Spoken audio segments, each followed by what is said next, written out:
नमस्कार। आज हम अपने आहार में हर दिन जो जहर खा रहे हैं उसके बारे में बात करने जा रहे हैं। हमारे किचन में कौन सा जहर है? क्या है रिफाइंड ऑयल का सच जिसे हम विज्ञापन में देखते हैं? रिफाइंड ऑयल का सच, क्या हम धीरे धीरे जहर खा रहे हैं? नमस्कार दोस्तों, हम रोज खाना खाते हैं, रोटी, सब्जी, पूरी, पराठा, पकोड़े। लेकिन एक चीज ऐसी है जो हर घर में रोज इस्तेमाल होती है और उसी पर सबसे कम ध्यान दिया जाता है, वो है खाना बनाने का तेल। टीवी पर विज्ञापन आते हैं, हॉट के लिए अच्छा, light oil, cholesterol free, healthy life. लेकिन क्या आपने कभी सोचा है, क्या ये रिफाइंड तेल सच में हमारे स्वास्थ्य के लिए अच्छे हैं? आज भारत के करोड़ों घरों में soybean oil, sunflower oil, palm oil, rice bran oil जैसे रिफाइंड तेल इस्तेमाल किए जा रहे हैं। लेकिन रिफाइंड ऑयल आखिर होता क्या है, ये कैसे बनता है, इसके नुकसान क्या है और खाने के लिए सबसे अच्छा तेल कौन सा है? आज इस वीडियो में हम पूरी सच्चाई जानेंगे, इसलिए वीडियो को आखिर तक जरूर देखिए। रिफाइंड ऑयल क्या होता है? पहले के समय में लोग घानी का तेल, सरसों का तेल, नारियल तेल या मूंगफली का तेल इस्तेमाल करते थे। लेकिन समय के साथ बाजार में आया रिफाइंड ऑयल। रिफाइंड मतलब कई रासायनिक प्रक्रियाओं से गुजरा हुआ तेल। बीजों से तेल निकालने के बाद उसे कई स्टेप्स से गुजारा जाता है, जैसे केमिकल से extraction, bleaching, deodorization, high temperature process. इन प्रक्रियाओं से तेल साफ और लंबे समय तक टिकने वाला बन जाता है। लेकिन इसी दौरान उसमें मौजूद कई प्राकृतिक तत्व कम हो जाते हैं। बाजार में कितने प्रकार के रिफाइंड तेल हैं? आज बाजार में कई प्रकार के रिफाइंड तेल मिलते हैं। एक, सोयाबीन ऑयल, सोयाबीन से बनाया जाता है, भारत में सबसे ज्यादा इस्तेमाल होने वाला तेल। दो, सनफ्लावर ऑयल, सूरजमुखी के बीजों से बनता है। थ्री, पाम ऑयल, पाम के फलों से तैयार होता है, ये सबसे सस्ता तेल माना जाता है। बिस्किट, वेफर्स, फास्ट फूड और पैकेज चीजों में इसका बहुत इस्तेमाल होता है।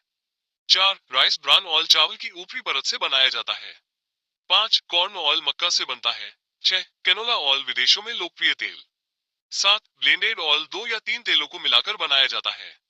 इनमें से हर तेल पूरी तरह खराब नहीं होता, लेकिन समस्या तब शुरू होती है जब इनका अत्यधिक और गलत तरीके से इस्तेमाल किया जाता है। रिफाइंड ऑयल के नुकसान। एक, हृदय रोग का खतरा। कुछ रिफाइंड तेलों में ओमेगा 6 फैटी एसिड अधिक मात्रा में होता है। अगर शरीर में ओमेगा 6 ज्यादा और ओमेगा 3 कम हो जाए तो शरीर में सूजन बढ़ सकती है, जिससे कोलेस्ट्रॉल बढ़ना, ब्लॉकेज, हार्ट अटैक, स्ट्रोक का खतरा बढ़ सकता है। दो, मोटापा और डायबिटीज। तला हुआ और ज्यादा ऑयली खाना शरीर में अतिरिक्त कैलोरी बढ़ाता है, जैसे समोसा, पकोड़े, चिप्स, फास्ट फूड। इनके लगातार सेवन से वजन बढ़ना, पेट की चर्बी बढ़ना, इंसुलिन रेजिस्टेंस टाइप 2 डायबिटीज का खतरा बढ़ सकता है। तीन, फैटी लिवर। ज्यादा प्रोसेस्ड और तैलीय खाना लिवर में फैट जमा कर सकता है। आजकल कम उम्र के लोगों में भी फैटी लिवर की समस्या तेजी से बढ़ रही है। इसके लक्षण हो सकते हैं थकान, भूख कम लगना, पेट भारी लगना। चार, शरीर में सूजन और कमजोरी। खराब खानपान और अत्यधिक प्रोसेस्ड फूड से शरीर में इन्फ्लेमेशन बढ़ सकता है, जिससे जोड़ों का दर्द, त्वचा संबंधी समस्याएं, एसिडिटी, कमजोरी जैसी समस्याएं बढ़ सकती हैं। पांच, बार बार गर्म किया हुआ तेल। सबसे खतरनाक, कई होटल और दुकानों में एक ही तेल को बार बार गर्म किया जाता है। ऐसा करने से तेल में हानिकारक तत्व बन सकते हैं, जो लंबे समय में शरीर के लिए नुकसानदायक हो सकते हैं। छह, रोग प्रतिरोधक क्षमता पर असर। तेल की अत्यधिक प्रोसेसिंग के कारण कुछ प्राकृतिक एंटीऑक्सीडेंट कम हो सकते हैं, जिससे शरीर की इम्यूनिटी प्रभावित हो सकती है।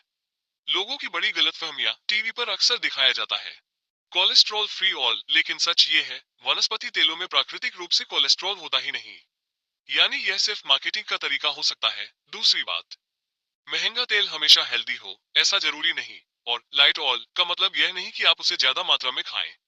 खाने के लिए कौन सा तेल बेहतर है? विशेषज्ञ मानते हैं कि सबसे जरूरी चीज है संतुलन और सीमित मात्रा। बेहतर विकल्प, कोल्ड प्रेस्ड मूंगफली तेल, सरसों का तेल, तिल का तेल, नारियल तेल, देसी घी, सीमित मात्रा में। ध्यान रखने वाली बातें, तेल को बार बार गर्म न करें, डीप फ्राई कम करें, बाहर का तला हुआ खाना कम खाएं, एक ही तेल का अत्यधिक इस्तेमाल न करें, पारंपरिक तेलों को प्राथमिकता दें।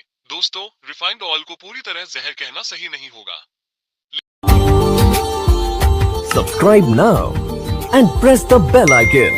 Never miss an update.